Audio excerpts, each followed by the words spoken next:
Assalamu alaikum guys, my name is Chaudhry Amar and welcome to Travel Visa Center. We got another news. We got one of our client visa from UK Embassy and got the email your visa application has been issued. आज हम उनकी profile आप लोगों के साथ share करेंगे, उनकी profile कैसे थी और हमने कब वीज़ा अप्लाई किया और कब मेल हमें आई है।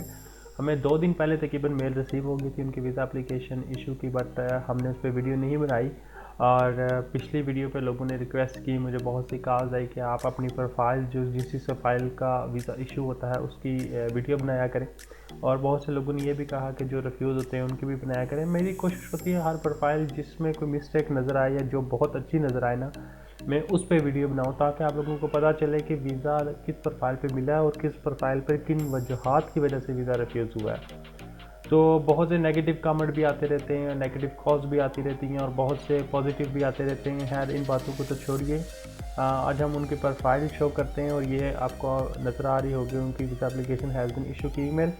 ये मैं रिसीव हो गई है 2 दिन पहले और इंशाल्लाह इनको विद इन वीक और विद इन 10 डेज़ इनको इनका पासपोर्ट मिल जाएगा और इनका वीज़ा स्टम्प होगा उसके ऊपर। ये visa application has been issue की मेल का मतलब यही होता है कि आपका वीज़ा अप्रूव हो गया है और कंक्लूडेड मेल का मतलब होता है कि वीज़ा रिफ्यूज़ हो गया है। तो इनकी जो प्रोफाइल थी वो काफ़ी इंटरेस्टिंग है और इन्होंने हमसे 6 मंथ पहले बात की थी, तो हमने इन्हें प्रॉपर गाइड किया था और इन्होंने फिर वो प्रोफाइल उसी तरीके से मैनेज की। अब मैं किसी के डॉक्यूमेंट्स तो शो नहीं कर सकता, बट मैंने उनकी प्रोफाइल का लिख लिया था कि ये उनकी प्रोफाइल है। एक वर्ड पैड में मैंने सेव कर लिया था और उस प्रोफाइल को मैंने यहाँ पे मेंशन कर दिया कि इनकी इस तरह की प्रोफाइल है। तो सबसे पहले अगर इनकी सैलरी बात करें तो ये सैलरी पर्सन थे, तो वो उनकी 1,29,000 सैलरी थी, ठीक है। और उनके जो लिविंग एक्सपेंस थे जो हमने यूके को शो करवाए थे वो 33,500 थे। ये एवरेज थी, उन्होंने कभी किसी मंथ 25,000 यूज़ किए हुए थे, कभी 29, कभी 35 ऐसे उन्होंने यूज़ किए हुए थे। तो हमने ये प्रॉपर उनको 2-2, 4-4, 5-5 हज़ार की जो ट्रांजेक्शन थी उनको हमने टोटल किया इन मंथ और फिर टोटल करके हमने उनको डिवाइड करके हमने जो उनके लिविंग एक्सपेंस निकाला 6 मंथ में से वो 33,500 था। और यही बहुत ट्रिकी क्वेश्चन होते हैं यूके के लिए, ठीक है। उसके बाद उनकी जो सेविंग थी ईच मंथ वो 95,000 रुपीज़ थी। अच्छा, ये चीज़ बड़ी मैटर करती है आपकी जो ट्रिप कॉस्ट है वो आपकी सेविंग से 2 गुना ज़्यादा है, बट इसके लिए आपको एक रीज़न प्रोवाइड करना पड़ता है कि आप यूके जा क्यों रहे हैं। हमने वही रीज़न प्रोवाइड किया इनका। इवन ट्रिप कॉस्ट इनकी डबल कह सकते हैं, डबल थी। और जो करंट बैंक बैलेंस था वो 10,55,000 रुपीज़ का इनका बैलेंस था, जो करंट लास्ट 6 मंथ की इन्होंने स्टेटमेंट निकाली थी, जो मेंटेन स्टेटमेंट थी। और इनका बैलेंस मंथली जो इनकी सेविंग काउंट होते होते इनका जो बैलेंस है इतना बना था, ठीक है। ये नहीं था कि इन्होंने पहले से डिपॉजिट किया हुआ था, या फिर ये भी नहीं है कि इनका कोई अमाउंट बड़ी ट्रांजैक्शन हुई है, ऐसा कुछ नहीं था। इनकी सेविंग थी ये सारी, ठीक है। और सेकेंडली इनकी कोई भी अवर ट्रांजेक्शन नहीं थी और कोई भी अवर विड्रा नहीं था और कोई भी अनदर ट्रांजेक्शन इनके अकाउंट पे रिफ्लेक्ट नहीं हो रही थी। इन ट्रांजेक्शन के अलावा, इनका विड्रा के अलावा और इनका क्रेडिट हिस्ट्री जो कि सिर्फ बैंक ट्रांसफ़र था जो कर रहे थे, ठीक है, उनकी सैलरी, उसके अलावा कोई भी ट्रांजेक्शन फालतू नहीं थी और बाकी सब उनके विड्रा थे, ठीक है। हमने जो ट्रिप कॉस्ट शो करवाई थी वो 1,60,000 रुपये शो करवाई थी और इसको हमने एक्सप्लेन भी कर दिया था कि हमारा ये जो होटल है उसकी कॉस्ट इतनी पड़ेगी हमें, ठीक है, हमें टिकट कॉस्ट इतनी पड़ रही है, और ये हमने सारी एक्सप्लेन किया था। अब आ जाते हैं बात बैंक स्टेटमेंट, बिल्कुल मैंने आपको समझा दी, लिविंग एक्सपेंस बता दिया, सेविंग बता दी। अब आते हैं प्रूफ ऑफ इनकम पे। अच्छा, इनका जो प्रूफ ऑफ इनकम था वो हमने बहुत क्लियरली हर चीज़ मेंशन की हुई थी, हर चीज़ अटैच थी और हर चीज़ मेंटेन थी। अब 6 सैलरी स्लिप लगा दी हमने, सैलरी प्रूफ होगी और उनके अकाउंट में भी आ रही थी। अब इनका एनटीएन लगा दिया और ये सैलरी पर्सन थे, ठीक है। और इसके बाद हमने इनकी टैक्स रिटर्न अटैच की। अब ये टैक्स रिटर्न बहुत से लोग मुझसे क्वेश्चन करते हैं कि टैक्स रिटर्न अटैच करनी चाहिए या नहीं करनी चाहिए। अच्छा, जब इनकी टैक्स रिटर्न हमने इनसे बात की थी, हमने इनको बताया था कि टैक्सेबल जो इनकम है वो 16 लाख रुपए अगर आपकी होगी तब आप टैक्स रिटर्न अटैच करना। तो इनकी इनकम टैक्सेबल इनकम जो थी वो 16 लाख रुपए थी, उस पर उन्होंने टैक्स पे किया हुआ था।